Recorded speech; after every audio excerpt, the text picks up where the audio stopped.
Malam itu, hujan rintik-rintik membasahi aspal jalanan ibu kota. Seorang pria parubaya dengan perawakan gagah melaju santai dengan motor sport hitamnya. Jaket kulit coklat yang ia kenakan tampak lusuh, tetapi ada sorot mata tajam di balik helmnya. Ia bukan orang sembarangan. Namanya Mayor Jenderal Majen Satrio Wibowo, seorang petinggi di satuan elit Kopassus yang sudah malang melintang di berbagai operasi militer.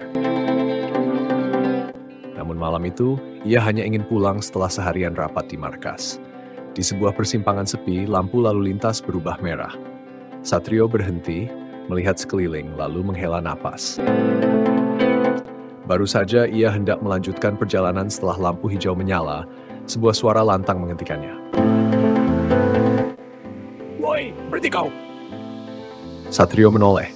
Dua orang polisi lalu lintas menghampirinya dengan wajah garang. Salah satunya, berpangkat Aibtu, berjalan mendekat dan menyorotkan senter ke wajah Satrio. "Mana surat-suratmu?" tanya sang polisi dengan nada tinggi. Satrio dengan tenang membuka jaketnya, mengambil dompet dan menyerahkan SIM serta STNK. Namun sang polisi malah mencibir.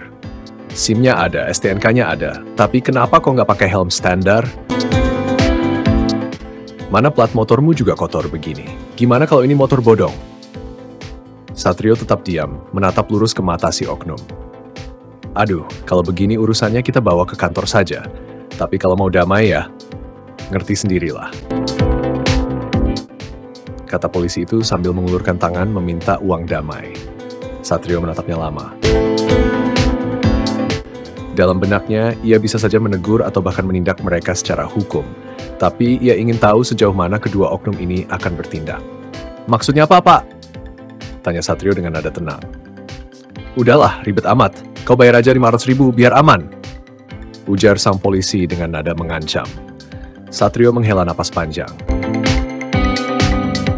Dalam pikirannya, ada ribuan prajurit yang ia latih dengan disiplin tinggi mempertaruhkan nyawa demi negara. Tapi di hadapannya kini, ada penegak hukum yang justru mempermalukan institusinya sendiri dengan tindakan kotor. Tanpa bicara, ia merogoh kantong jaketnya dan mengeluarkan sebuah kartu identitas. "Baca ini baik-baik," katanya sambil menyerahkan kartu tersebut. Sang polisi menerima kartu itu dengan malas lalu membaca tulisan di atasnya. Seketika wajahnya pucat.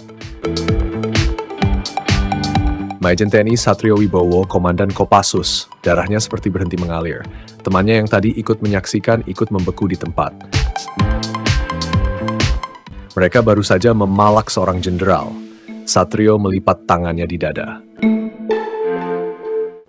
"Jadi bagaimana tadi? Saya harus bayar 500.000? Tanyanya dengan senyum sinis. Si polisi buru-buru menggeleng. "Tidak, Pak. Maaf, Pak. Kami tidak tahu kalau Bapak." Satrio menghela napas dan menggeleng pelan. "Bukan soal saya siapa. Seandainya saya rakyat biasa, apakah kalian akan tetap melakukan ini?" Tanyanya dengan nada tajam. Si polisi menunduk, tak bisa menjawab. "Saya bisa melaporkan kalian ke Propam sekarang juga," lanjut Satrio. Keringat dingin mulai bercucuran dari dahi kedua oknum itu. Mereka buru-buru berdiri tegak dan memberi hormat berharap ampunan. Namun, Satrio justru tersenyum kecil. "Saya beri kalian satu kesempatan, belajar jadi polisi yang benar. Jangan permalukan seragam kalian," katanya. Tanpa menunggu jawaban, Satrio menyalakan motornya dan melaju pergi, meninggalkan dua polisi yang masih berdiri dengan wajah penuh penyesalan. Keesokan harinya, kejadian ini viral setelah seorang warga yang merekam insiden tersebut mengunggahnya ke media sosial. Publik geger. Banyak yang memuji ketenangan dan wibawa Satrio, sementara institusi kepolisian terpaksa memberikan sanksi tegas kepada kedua oknum tersebut. Namun bagi Satrio, ini bukan tentang balas dendam atau ingin mempermalukan orang lain. Ini adalah tentang mengingatkan bahwa seorang pemimpin sejati tak perlu selalu menunjukkan pangkatnya untuk menegakkan keadilan. Terkadang, diam adalah hukuman yang lebih menakutkan. Pemirsa, kasus penyalahgunaan wewenang kembali mencoreng institusi kepolisian. Seorang anggota polisi lalu lintas di Jakarta resmi dipecat secara tidak hormat setelah tertangkap tangan memeras pengendara di jalan raya. Keputusan ini diambil setelah video aksinya viral di media sosial memicu kecaman dari berbagai pihak. Kepolisian daerah Metro Jaya akhirnya mengambil langkah tegas terhadap Aibtu S. seorang anggota polisi lalu lintas yang terbukti melakukan pemerasan terhadap pengendara. Dalam video yang beredar luas, terlihat Aibtu S bersama rekannya menghentikan seorang pengendara motor tanpa alasan yang jelas, kemudian meminta uang sebesar 500.000 dengan dalih damai di tempat. Setelah dilakukan penyelidikan, Propam Polda Metro Jaya menemukan cukup bukti bahwa tindakan tersebut bukan pertama kali dilakukan oleh oknum tersebut. Berdasarkan sidang kode etik yang digelar pekan ini, pimpinan kepolisian memutuskan menjatuhkan sanksi pemberhentian tidak dengan hormat kepada Aibtu S. Kapolda Metro Jaya, Irjen Polisi Budi Prasetyo, dalam konferensi pers menegaskan bahwa institusi kepolisian tidak akan mentoleransi anggota yang mencoreng nama baik Polri. Kami menegaskan bahwa tidak ada tempat bagi oknum yang menyalahgunakan kewenangannya. Setiap anggota kepolisian harus bertugas dengan integritas dan profesionalisme. Kami akan terus membersihkan institusi dari oknum-oknum yang mencoreng nama baik Polri, ujar Kapolda. Kasus ini menjadi sorotan publik setelah seorang pengendara yang ternyata adalah seorang perwira tinggi TNI merekam dan menyebarkan kejadian tersebut.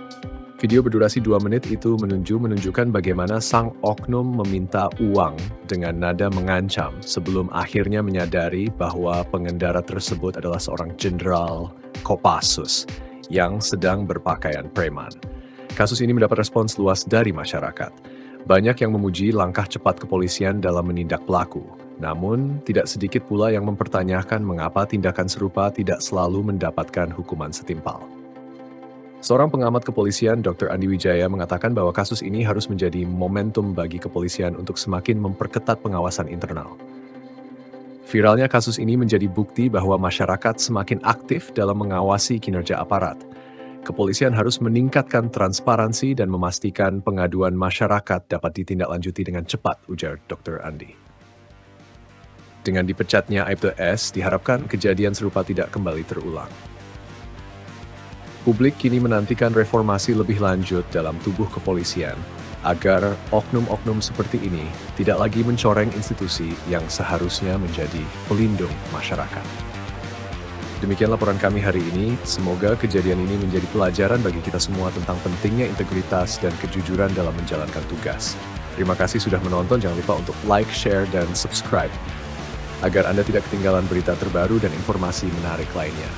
Sampai jumpa di video berikutnya, tetap waspada dan selalu bersikap bijak di jalan. Salam hormat.